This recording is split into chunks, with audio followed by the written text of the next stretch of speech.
Hi friends, இன்றைக்கி என்ன சமையல் பண்ண போகிறோன்னா மோமோஸ் தாங்க. ஈவினிங் ஸ்நாக்ஸுக்கு நீங்கள் செஞ்சு கொடுக்கலாம் எல்லாத்துக்குமே. எப்படி பண்ணலான்னு பார்க்கலாமா? இதுக்கு காய்கறி வந்து கேரட், பட்டாணி, முட்டைக்கோஸ், காலிஃப்ளவர், இஞ்சி, பூண்டு, பச்சை மிளகா, வெங்காயத்தாள், வெங்காயக்கீரை தாங்க. இவ்வளோ இருந்தால் போதும். ஒரு கடாயில் எண்ணெய் ஊற்றி இஞ்சி, பூண்டு, பச்சை மிளகா 3 நல்லா வதக்கி ஒரு குடை மிளகாய் நல்லா பொடிசாக போட்டுக்கோங்க. காலிஃப்ளவர், கேரட்டு, பட்டாணி, முட்டைக்கோஸ் எல்லாமே நம்ம பொடிசாக தான் நறுக்கி போட்டிருக்கோம். இதில் உங்களுக்கு வேறு விருப்பம் உள்ள காய்கறியும் நீங்கள் சேர்த்துக்கலாம்.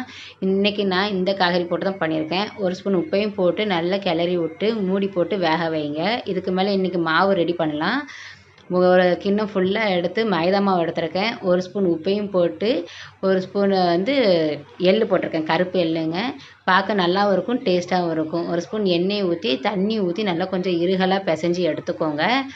ஏன்னா இது நம்ம நிறைய தண்ணி ஊற்றினா சப்பாத்தி மாரி வராது. கொஞ்சம் இருகலாக இருந்தால் தான் நம்ம ரொட்டி மாதிரி திரட்டுறதுக்கு ஈஸியாக இருக்கும். நல்லா பிசைஞ்சு ஒரு மூடி போட்டு மூடி வச்சுக்கோங்க. நம்ம காய்கறி வந்துட்டான்னு பார்க்கலாமா? அந்த காய்கறி வந்த உடனே இதுக்கு மேலே ஒரு ஸ்பூன் சோயா சாஸ் ஊற்றணுங்க. சோயா சாஸ் ஊற்றி அந்த வெங்காயத்தாள், வெங்காயக்கீரையும் வச்சுருக்கீங்கல்ல, அதை போட்டு நம்ம கிண்டி விட்டு தண்ணி நல்லா ட்ரை ஆகணும். தண்ணி இருக்கவே கூடாது. நல்லா ட்ரை ஆனதுக்கப்புறம் நம்ம சின்ன சின்ன உருண்டையாக எடுத்து மாவை பூரி சைஸ்க்கு நம்ம போட்டு எடுத்துக்கலாம். பாருங்கள், இது நீங்கள் மொத்தமாக பெரிய ஒரு ரொட்டி மாதிரி போட்டு கூட நீங்கள் கட் பண்ணி எடுத்துக்கலாம். ஆனால் அது செட் ஆகாது. இந்த மாதிரி நீங்கள் பூரி மாதிரி எடுத்து தின்னமாவும் இல்லாமல் மெலிசாவும் இல்லாமல் இந்த மாதிரி போட்டு நம்ம ஸ்டஃபிங் உள்ளே வச்சு நல்ல ஒரு சூப்பராக ஒரு மோமோஸ் வந்துடுங்க. உங்களுக்கு எந்த ஷேப்பில் வேணுமோ நீங்கள் அந்த ஷேப்பில் எடுத்துக்கலாம்.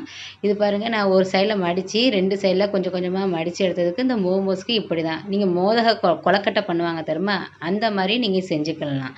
இந்த மாதிரி தான் நான் எல்லாமே செஞ்சு ரெடி பண்ணி வச்சுருக்கேன். இது என் பொண்ணு சின்ன சின்ன பூரியாக போட்டு தந்திருக்கா. நான் உள்ளே ஸ்டஃபிங் பண்ணி ஒரு பாத்திரத்தில் வச்சிட்டேன். எல்லாம் மோமோஸ் பண்ணி முடிச்சாச்சுங்க. ஒரு ஃபோக்கு வச்சு கூட நீங்கள் சைடில் நீங்கள் கூட இப்படி அமுக்கி வச்சுக்கலாம்.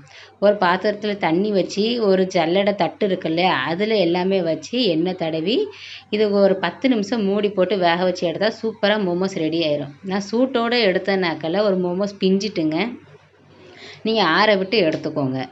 எல்லாமே எடுத்து நம்ம பிச்சு பார்த்தேன். அவ்வளோ ஒரு சூப்பராக இருந்துச்சுங்க இந்த மோமோஸு.